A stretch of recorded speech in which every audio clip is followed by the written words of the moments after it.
मेरी भव बाधा हरो राधा नागर सोय, जातन की झाई परे श्याम हरित दिति होय। रीतिकाल के आधार स्तंभ गागर में सागर भरने वाले कविवर बिहारी लाल ने अपना ग्रंथ सतसई का जब प्रारंभ किया था तो उन्होंने राधा जी से आशीर्वाद लेने के लिए यह दोहा, पहला दोहा लिखा कि हे चतुर स्त्री राधा नागरी राधा, मेरी सभी बाधाओं को आप दूर कर दीजिए, क्योंकि जातन की झाई परे श्याम हरित होए। यानी आपके शरीर की परछाई देखने मात्र से ही भगवान श्याम प्रसन्न हो जाते हैं। दूसरा अर्थ यह भी है कि गौर वर्ण और श्याम वर्ण जब मिल जाते हैं तो एक नया हरा रंग बन जाता है। जी हाँ, ज्ञान गंगा के इस 3 पत्ती कार्यक्रम में आपका स्वागत है। आज मैं आपसे चर्चा करूंगा कि क्या राधा जी और भगवान कृष्ण की बांसुरी की मृत्यु एक ही दिन हुई थी, एक ही समय हुई थी। सभी जानते हैं कि भगवान श्री कृष्ण और राधा का ऐसा अलौकिक प्यार था जिसकी ऊंचाइयों को आज तक कोई भी छू नहीं सका है। वो उनका यह प्यार अमर हो गया है। जब वृंदावन से भगवान श्री कृष्ण राधा को छोड़ करके मथुरा गए थे और उसके उपरांत वो द्वारिका जाकर अपना राज्य स्थापित किए थे, तो जब चलने लगे थे भगवान श्री कृष्ण तो राधा जी ने कहा था, क्या मेरी आप एक इच्छा पूरी करेंगे? तो भगवान ने उनको वचन दिया था कि जब भी जो भी आप कहेंगी मैं पूरा करूंगा। राधा जी ने वचन ले लिया था कि मैं मरने से पहले आपसे मिलने आऊंगी और आपसे बात करूंगी, उसके बाद ही मैं अपना जीवन त्यागूंगी।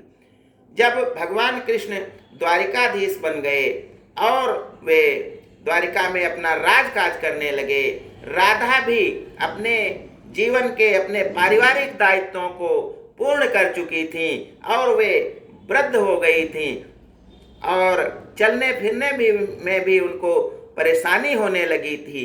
तब उन्होंने कहा कि भगवान श्री कृष्ण से मिलना उचित होगा, यह सोचकर वे द्वारिका की ओर गईं, क्योंकि भगवान तो आने वाले नहीं थे।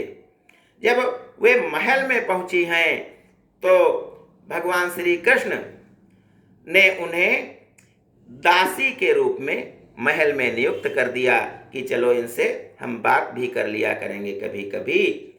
एक दिन सफाई आदि का कार्य करते हुए जब भगवान कहीं जाने के लिए उधर से निकले तो राधा जी ने पूछा कि कैसे हो द्वारिकाधीश। यह व्यंग भगवान कृष्ण को बहुत खराब लगा और उन्होंने कहा कि तुम तो मेरे हृदय में बसती हो, तुम तो हमको द्वारिकाधीश मत कहो, हमारा तुम्हारा प्रेम अलौकिक है, अमर है।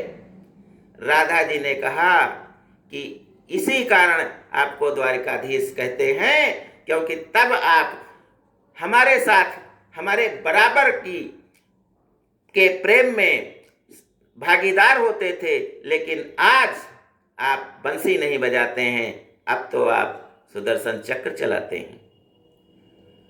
राधा उनके महल में दासी के रूप में काम तो करने लगी थी, लेकिन पल पल उनको वह प्यार याद आता था जो बराबर की हैसियत से वृंदावन में किया गया था, रास रचाए गए थे।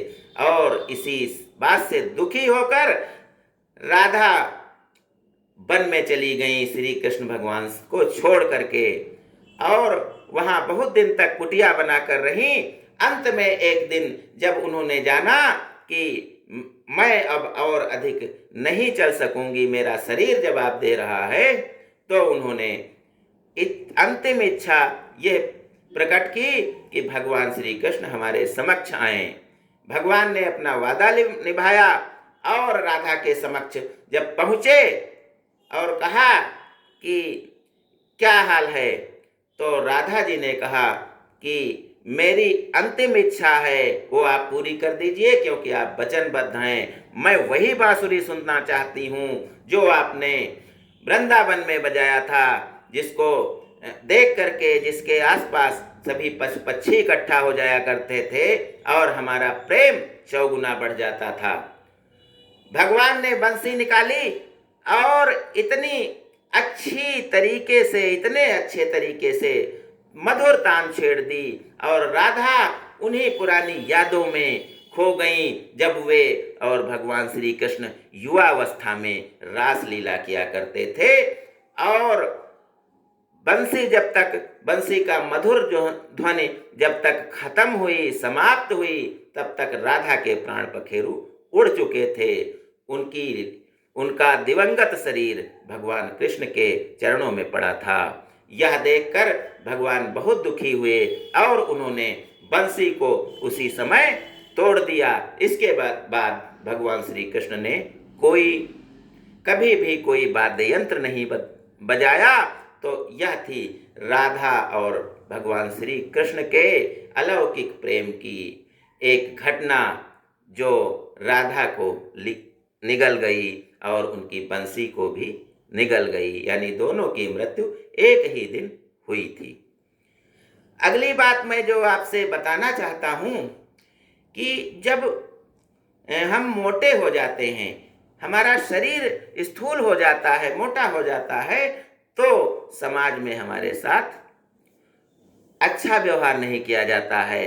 हमारी जो हृदय की भावनाएं हैं उनको भी अच्छे तरीके से नहीं देखा जाता है। हम यदि दीनहीन हो जाते हैं और किसी के साथ अपना दुखड़ा सुनाते हैं या किसी से अपनी बात कहते हैं या किसी से कुछ याचित करते हैं, किसी से मांगते हैं, तो हमारे शरीर को ही देख करके लोग हमारे प्रति अच्छी भावना नहीं बनाते हैं और सोचते हैं ये तो खाया पिया हुआ व्यक्ति है, इसको क्या तकलीफ होगी, ये तो बहुत जो है शरीर से भी हष्ट-पुष्ट है।